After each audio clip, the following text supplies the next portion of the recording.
Olá, meninos do 9º ano, tudo bem com vocês? Estou aqui para mais uma aula. Vamos falar sobre o nosso tema 4, da unidade 3. Nós vamos falar sobre os crimes de guerra, a ONU e a Carta de 1948. Tá? Só uma pequena introduzida. Os crimes de guerra, após a rendição nazista, os crimes cometidos pelas forças do eixo e das tropas aliadas passaram a ser chamados de crimes de guerra, tá? E o choque, que causou essas revelações resultou em atrocidades, isso não existia no direito internacional. Só depois que passou a guerra é que isso foi vir à tona.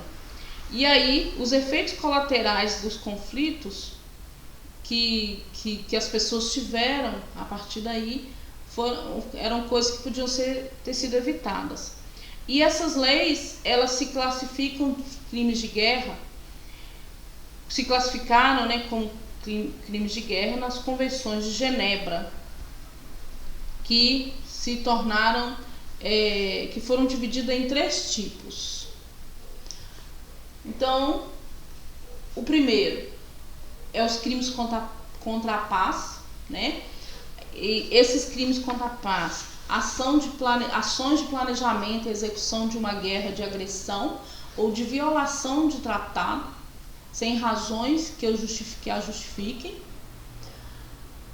O segundo, crimes de guerra no sentido estrito, execução, maus tratos e violência contra prisioneiros, deportação de civis, pilhagem do patrimônio e ataques à população civil. Terceiro, crimes contra a humanidade, assassinato, extermínio, escravização de civis, perseguição por motivos religiosos, étnicos, raciais ou políticos.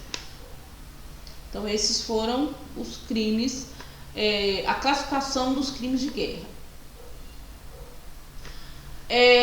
Os crimes contra a humanidade na Segunda Guerra. Primeiro veio o Holocausto. O Holocausto aconteceu em 1942. O alto comando do Reich ordenou o extermínio em massa do povo judeu. Os nazistas assassinaram mais de 6 milhões de judeus, principalmente em territórios da Polônia e da União Soviética e nos campos de extermínio, que eles tiveram três campos de extermínio. Os nazistas também assassinaram ciganos, negros, eslavos, homossexuais e testemunhos de Jeová. Bombardeio de Dresden. Sem qualquer justificativa, os aliados bombardearam a cidade alemã de Dresden, um dos mais belos centros da arte barroca na Europa, e ao todo, os ataques aliados mataram mais de 50 mil pessoas, a maioria deles eram civis, não estavam nem participando da guerra.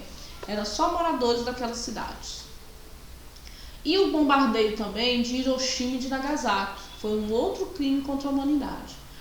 Quando a guerra já havia terminado na Europa, os Estados Unidos lançaram 2 bombas atômicas no Japão, devastando as cidades de Hiroshima e de Nagasaki, e matando mais de 160 mil pessoas. Ainda hoje, habitantes das 2 cidades sofrem com doenças e alterações genéticas causadas por essa radiação.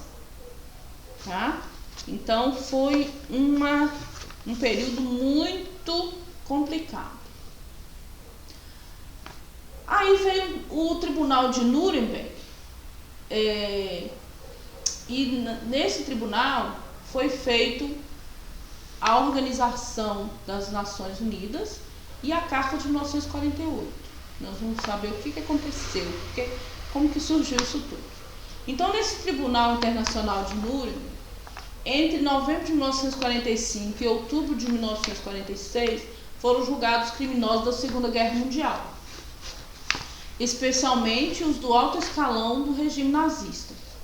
Ao todo, 12 réus foram condenados à pena de morte por enforcamento, 9 foram condenados à prisão perpétua ou temporária, e apenas 3 foram absolvidos. E um detalhe, nesse tribunal tinha que estar todos, só que o Hitler mais duas pessoas, 3 homens, né, do alto escalão ali daquele tribunal, não estavam presentes, porque assim que acabou a guerra, eles se suicidaram, né? O Hitler, por exemplo, junto com sua esposa, se suicidou.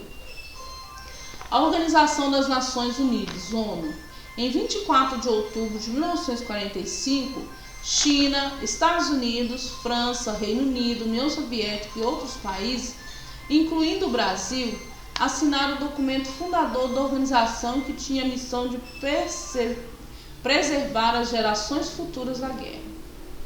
Então, esses países todos, né, assinaram esse documento para fundar essa organização, né, que foi a ONU, né, essa Organização das Nações Unidas.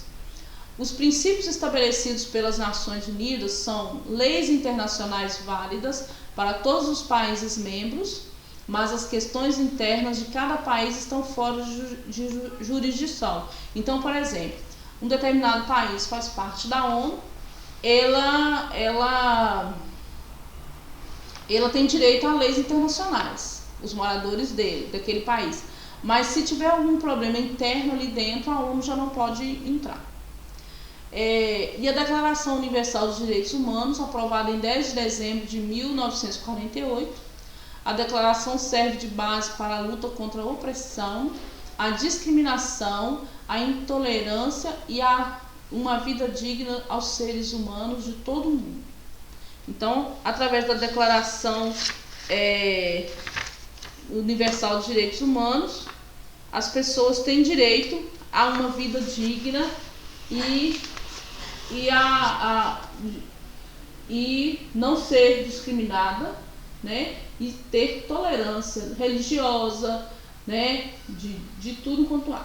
E aí, essa declaração tem 1, 2, 3, 4, 5 artigos aqui que estão destacados no livro. No artigo 2, está falando que todo ser humano tem capacidade de gozar de direitos e as liberdades estabelecidas nessa declaração, sem distinção de espécie, raça, cor, idioma, religião, sexo, nada disso, tá? Opinião política. Então ele tem que ser respeitado no seu direito. E no artigo 4, ninguém será mantido em escravidão ou servidão, tá? Então não pode ter escravidão, tráfico de escravos, de forma nenhuma, nem por cor, nem por gênero, nem por nada. E no artigo 5, ninguém será submetido a tortura, nem a tratamento ou castigo cruel, desumano ou degradante. E no artigo 18, fala que todo ser humano tem direito à liberdade de pensamento, consciência e religião.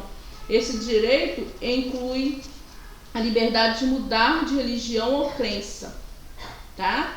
Então, se a pessoa não quero mudar de igreja, ele não pode ser proibido por causa disso, tá? E no artigo 23, todo ser humano tem direito ao trabalho e à livre escolha do emprego. Então, ele tem direito a trabalhar e escolher onde ele quer trabalhar, desde que ele tenha capacidade para desenvolver aquele trabalho, tá? Então, esses são os artigos principais da Declaração Universal dos Direitos Humanos. E não vale só para o seu país, vale para o mundo inteiro, é universal. Beleza? Então essa é a nossa aula do nosso tema 4. Estudem bastante. Os 3 últimos temas, o tema 2, o 3 e este 4, eles são interligados, tá? O 2 ele fala sobre os partidos totalitários. O 3 é a Segunda Guerra Mundial. E esse agora é o pós-guerra e o que foi feito a partir daí. Então, se você tiver dúvida aí para entender esse, pode voltar nas aulas anteriores, que está lá no meu canal, o canal da História, lá no YouTube. Então, volte lá, assistam, tá? Leiam novamente o seu livro, pesquisem em outras formas, tá? E qualquer dúvida, estamos aí. Então, tchauzinho para vocês, fiquem com Deus e até a próxima.